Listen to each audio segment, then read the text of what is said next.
Hey guys, in this video I'm going to take you through 6 of my favorite features on Apple's iOS 14 software. I'll be using an iPhone 7 running iOS 14.4 for some of the screenshots, so yeah, let's get started. Feature number 1 relates to ease of access between the home screens.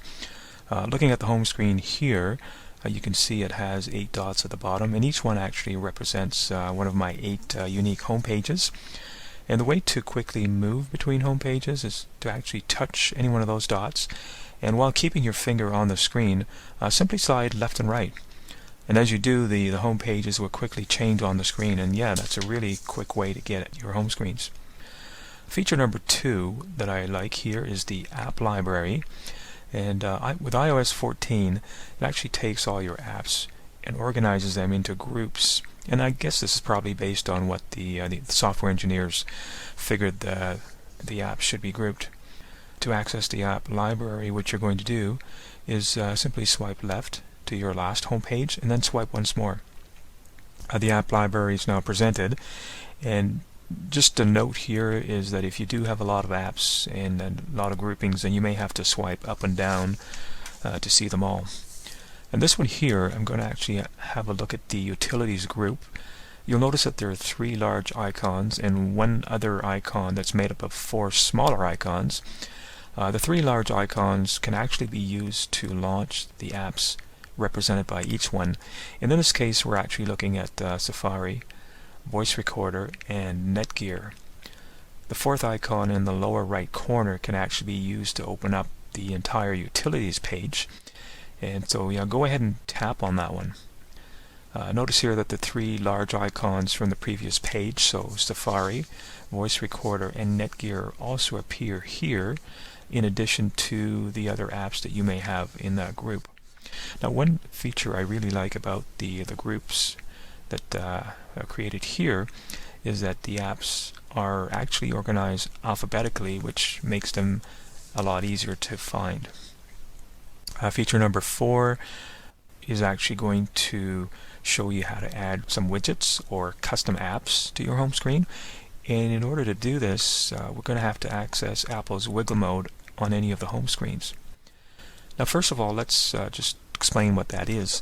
The Wiggle or Jiggle mode is the configuration mode that allows the icons on the home screens to be manipulated, deleted, or moved around to other screens. And in iOS 14, you simply touch and hold a blank spot on any of the home screens for about 2 seconds, and then let go once the icons start wiggling or jiggling. And depending on the configuration of your phone, you may actually start to feel the phone vibrating. Also notice that there's a minus sign that appears in the left-hand corner of each icon, and this minus sign can be used to delete the icon.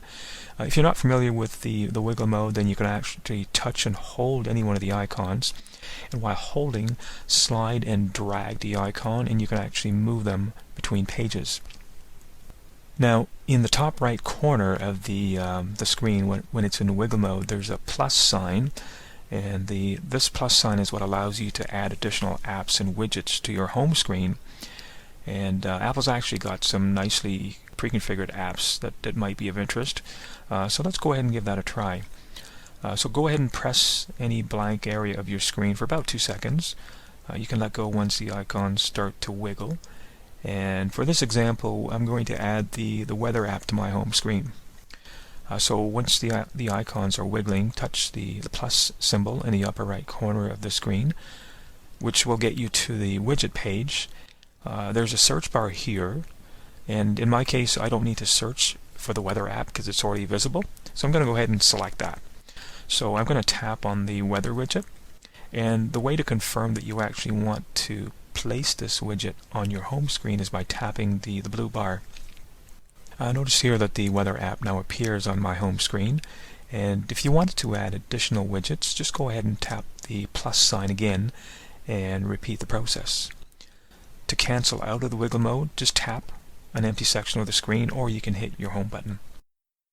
The software uses your current location to set up the weather, and if you'd like to change the location, simply tap and hold the weather widget, and it gives you the options now to edit the weather location or your city, and you notice you can also delete the widget from the page.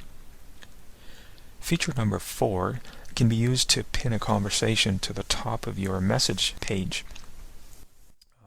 Typically, I've got family members that I contact on a regular basis, and it's just nice having those contacts right at the top of the list of messages. I will say that you need to use some discretion here, because if you pin too many contacts to the top of the page, you'll find that you're not going to have much room for your messages. So anywhere from 3 to 6 contacts would be a good number to pin to the top of the page. So what you're going to do is launch your message app by hitting your green message bubble in the bottom tray. And for this example, I'm going to actually pin my conversation from Scotia regarding my supposedly locked out bank card. Now there are 2 ways to pin the message conversation to the top of the screen. First, you can tap and hold the message for a couple of seconds.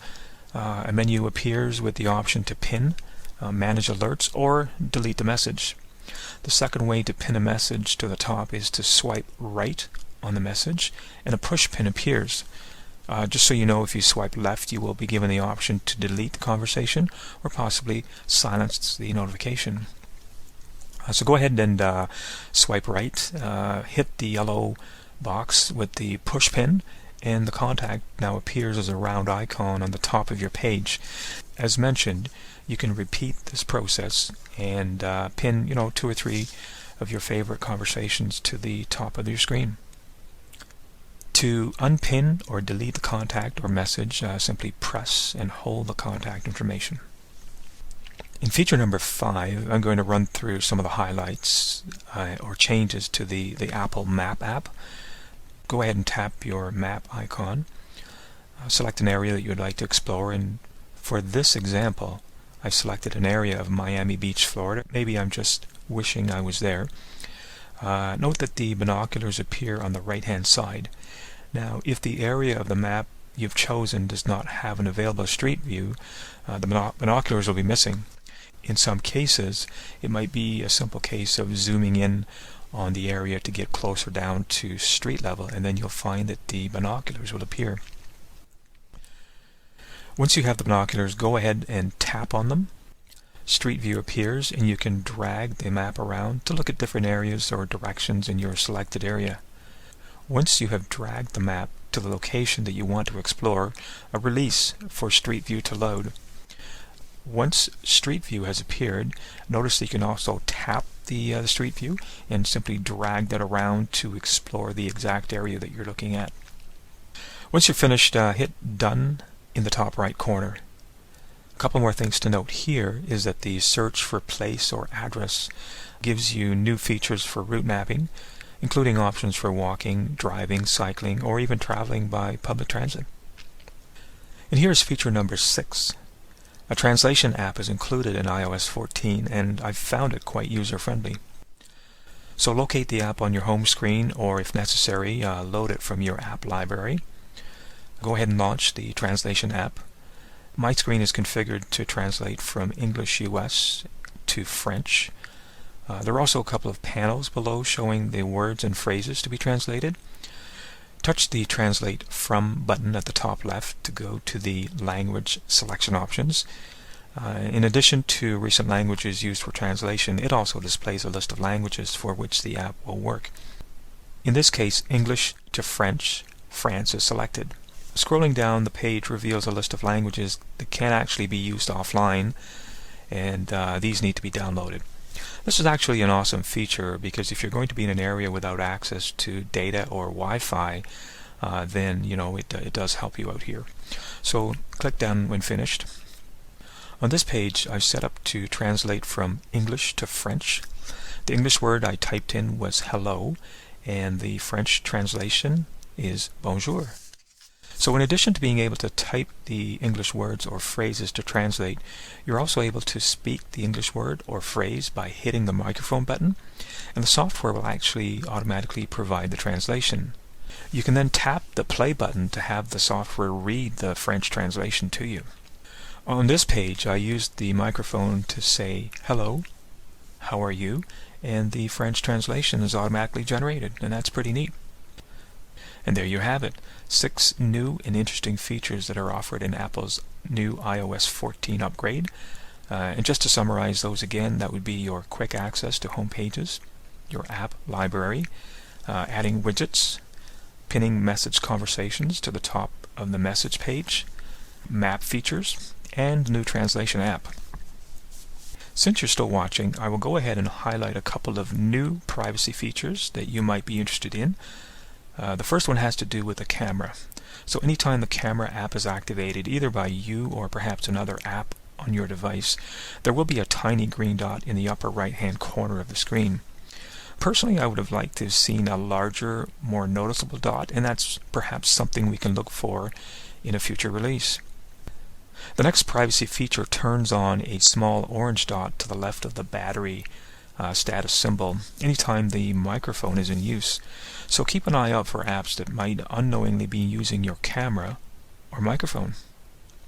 Feel free to leave some comments or suggestions for content, and if you found this helpful, then be sure to let me know. And go ahead and subscribe if you'd like to get notified when new content is posted. And thanks for watching.